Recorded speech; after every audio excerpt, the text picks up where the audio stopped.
రేపు ఇంకా బ్రహ్మాండమైన రోజు. రేపే మనిద్దరం మళ్ళీ పెళ్లి చేసుకోబోతున్నాం.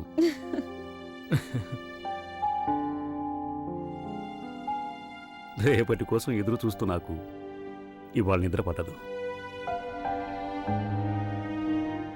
I'm so lucky Madhavi. ఎందుకంటే ప్రతిరోజు ఒక సరికొత్త ఆనందకరమైన సర్ప్రైజ్ ఇస్తూనే ఉంది.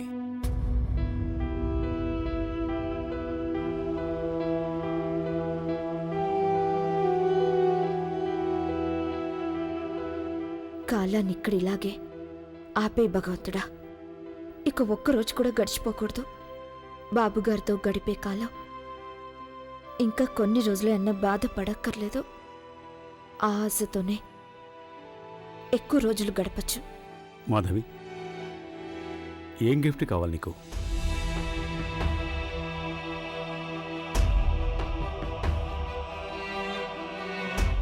మీతో కలిసి ఉండడమే నా సర్వస్వం.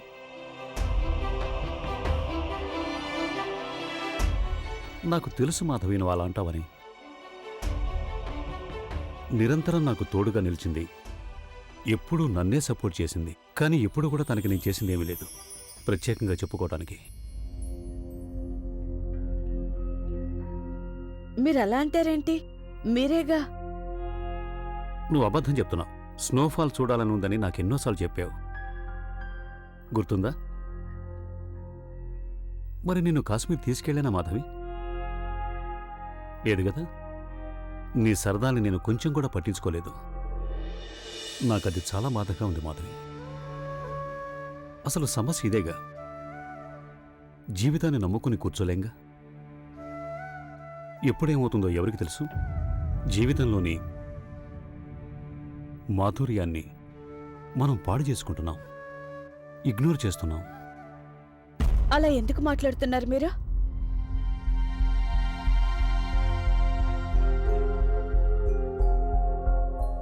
ఇంత పొద్దుపోయినా మీకు నిద్ర రావడం లేదా? ఇవాళ నేను చాలా అలసిపోయాను. నేను వెళ్తున్నాను.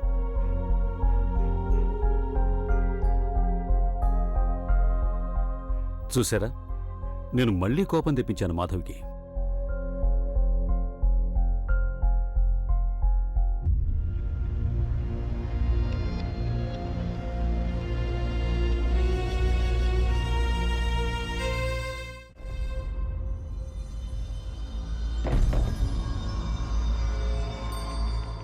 హలో.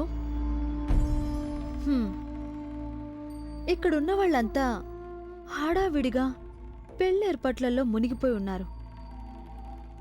పాపం వాళ్ళకస్సలు ఈ సంగతి తెలీదు.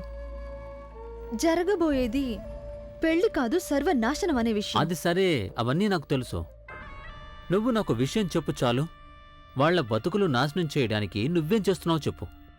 గుర్తుంచుకో, ఒక్క పొరపాటు కూడా జరగడానికి వీల్లేదు. ఎందుకంటే తప్పు చేసినప్పుడు దాని ఫలితం కూడా ఘోరంగానే ఉంటుంది. అన్ని సక్రమంగానే జరుగుతాయి. నేనున్నానుగా, అదంతా నేను చూసుకుంటాను. ఆ విషయంలో భయపడాల్సిన అవసరం ఏమీ లేదు. ఇంతకీ ఎప్పుడు జరుగుతుంది? ఇప్పుడే. నువ్వు ఇంకేమన్నా చెప్పాలా? ఇంకేమన్నా అబద్ధం చెప్పాలనుకుంటే చెప్పేయి. నేను చూడాలనుకుంటున్నాను నన్ను మోసం చేయడానికి నువ్వు ఎంత నీచానికి దిగజారగలవు అని. ఎందుకు ఆలియా, ఎందుకు నువ్వు ఇలా చేసావు? నీకు తెలుసు కదా, నానమ్మ తర్వాత నీ ఒక్కదానిని కదా నేను పూర్తిగా నమ్మేది. ఏమన్నావు నువ్వు? ఈ మధ్య అన్నిటినీ మర్చిపోతున్నావా? అది చాలు. వాటిలో ఉన్న శక్తి విషయాన్ని గ్రహించి మనకు వివరిస్తాయి.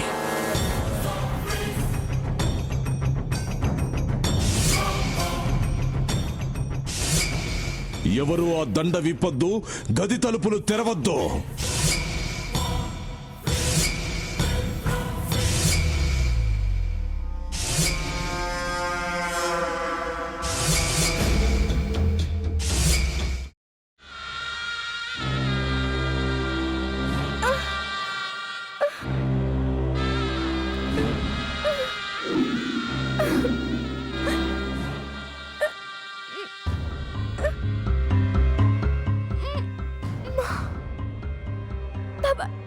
వద్దు బాబాయ్, నేను చేయొద్దు బాబాయ్, ప్లీజ్ బాబాయ్.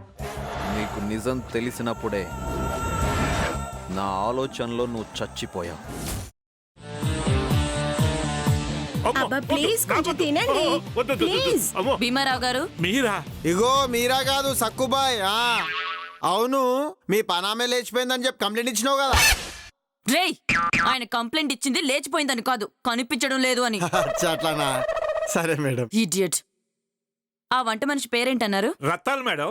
ఏం పెద్ద మంచి, నీ వంట మంచిని కూడా మేడం అని పిలుస్తావా? రేయ్ హాఫ్ బ్రెయిన్,